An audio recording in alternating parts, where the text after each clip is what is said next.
SM City, General Trias, SM Supermalls. Yan, tapos yung Calax Interchange nandito naman, no? Bagong SM dito sa General Trias, Cavite, nagsisimula na. Malaki na yung progress ng economy dito sa Calabarzon region. Bukod sa SM, ito din yung tinatawag nilang the next gen city of the South. Kasama din sa picture natin dito itong kalsada sa Open Canal Road na kung dati masikip, ito ngayon ay malawak at inaayos na.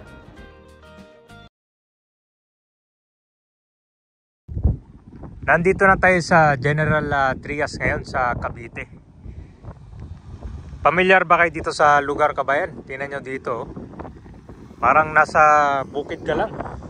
Wala kang makikita dito kundi puro mga damo.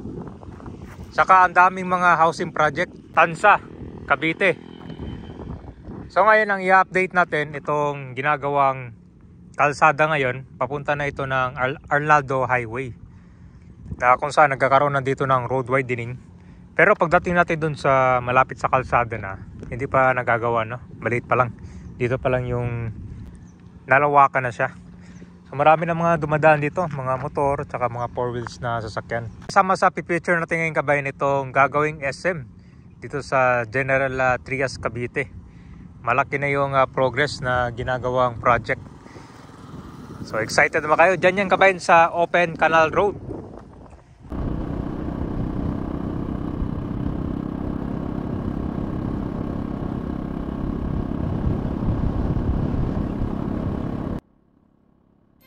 So ito na po yung bagong road widening. Sementado na yung kalsada. Napakalawak. Ginago na lang yung sidewalk niya dyan. So ito po ay karugtong sa Open Canal Road. So kung dati ka ba ay nadadaanan nyo to, masikip. Saka kuwan pa, lubak-lubak pa yung kalsada. Parang ito din yung kalsada na to na mas magpapabilis ng biyahe papunta rin sa Tansa. So itong area kasi nasa General Trias sa Cavite pa ito. So ito po yung direction papuntang Arnaldo Highway. At ito naman yung dating palayan lang, dating mga puno, may kalsada na. 4 lanes, so 2 lanes sa bawat direction. So ito naman yung way, dinadaanan to ng mga motorista, palabas pa dyan. No? So ang makikita mga dito, puro mga bakanting lote. At maraming mga housing projects.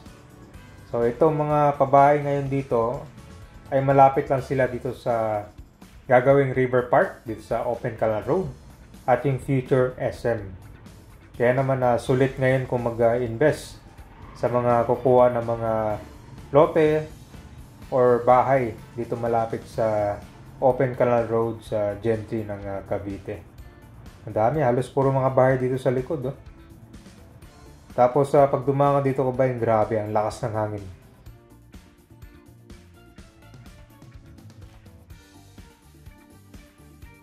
So dito sa General Trias, Cavite, maraming mga investors ang na-attract dito, kaya naman kaliwat kanan ng mga developments dito.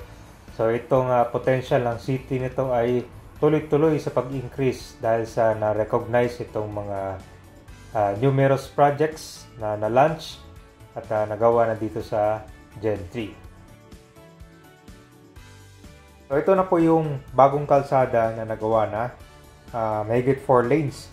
Ito po yung papunta dyan sa Arnaldo Highway bago mag-Open Canal Road. So ito din yung way na papunta hanggang sa may Tansa. Sana tuloy-tuloy na ito. Kasi pagdating na dyan sa dulo, kabayan, yan pa yung mga ginagawa. Tsaka maliit pa yung kalsada dyan. Meron pang 2 lanes yan. Madadaanan natin na maya.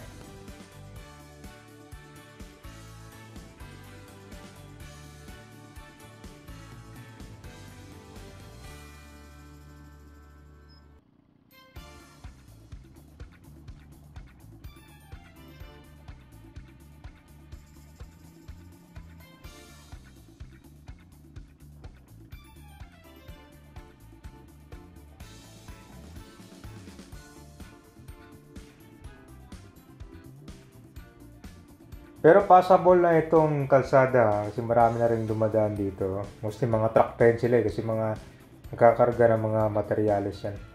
So ito yung nabanggit ko na meron pang 2 lanes. Marami pang gagawin dito. Siyempre, yung mga ibang bahay pa dito mukhang kailangan pa ma-relocate yan. Sobrang lawak na, di ba? Yun yung portion na hindi pa nagawa. So, punta natin ng Open Canal Road. Yung mga kalahin yung dating irrigation. Ang ganda na ng kalsada ngayon.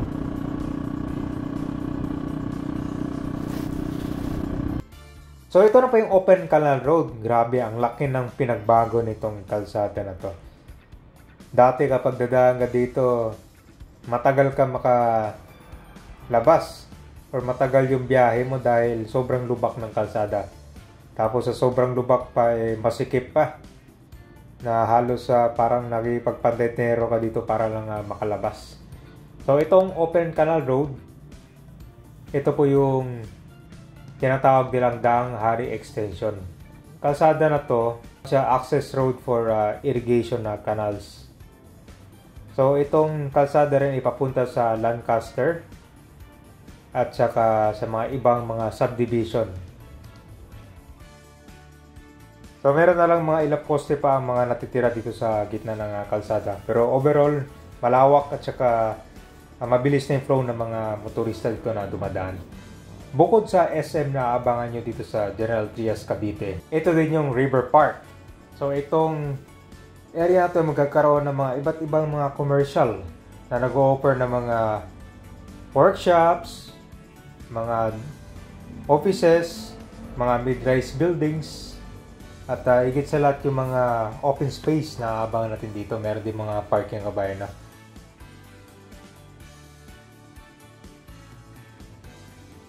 So ito po yung papunta ng Lancaster.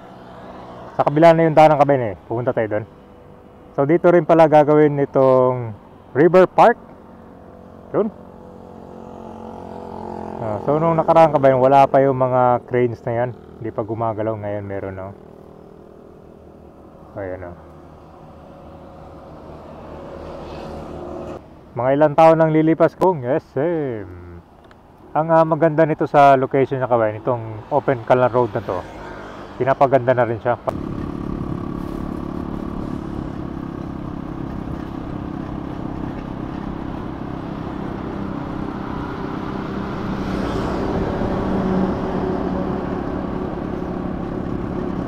Sa Himlayang General Trias.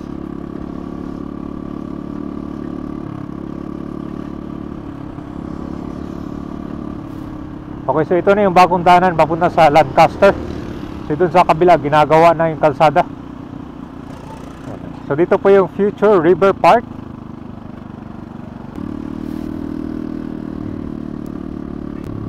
So maliban sa SM, dito naman yung River Park, the next Gen C. Wow! SM City General Trias, SM Super Malls. So malaki nga yung SM kabayan, no? Tingnan mo yung style nyo. Grabe. Tapos sa likod. Pero ito yung magiging itsura ng River Park dito. Mga 15 to 20 years from now. Ganyan, no? Grabe, nagmisto lang Makati, oh. Malaki pala yung kon dito, guys, sa abangan, no? Hindi lang basta itong SM. Grabe, ang gandang development, no?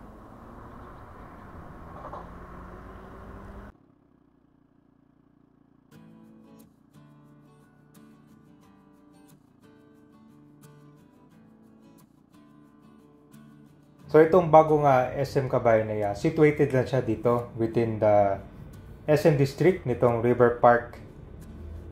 So sa kanan may kita mo tong mga tarpaulin na abangan nyo dito sa development. Tapos itong dinadaanan natin, ito po yung bagong gawa na kalsada. Kasi dati yung daanan nito kabayan papunta sa Lancaster, dun sa kabila pa yung may rotonda. Tapos ginagawa na rin yung mga ibang road networks dito na magko-connect sa iba't ibang lugar. Developments. So nito kabayan, no, ito yung SM na malapit sa Daang Hari Extension. So commercial lots pala yung sa tabi niya.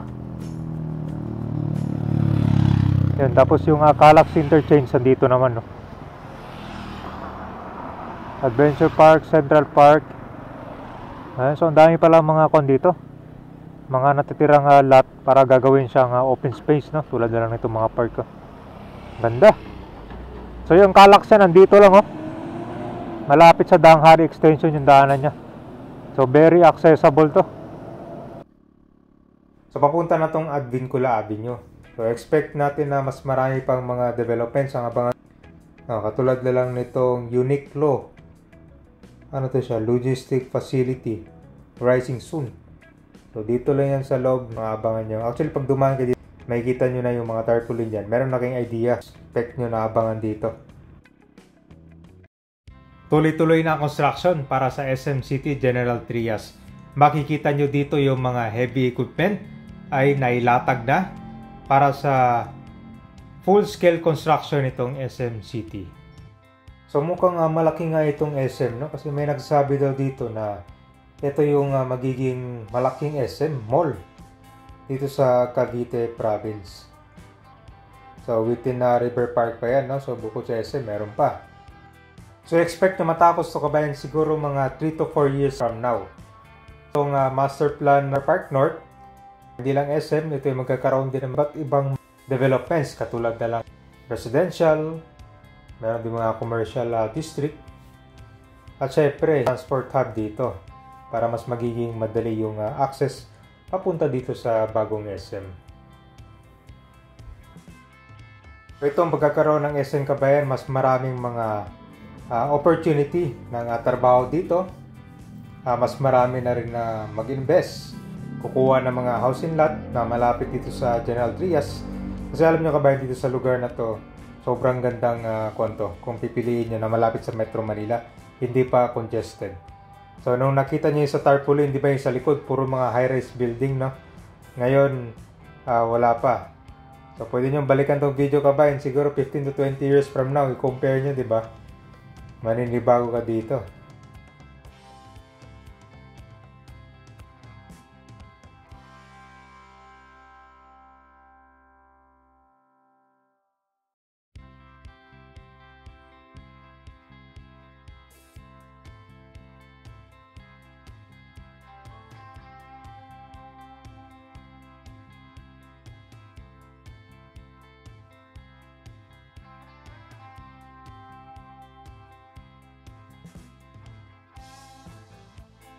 Una nang nagkaroon ng development itong Open Canal Road kung saan pinalawak at pinaganda ng kalsada.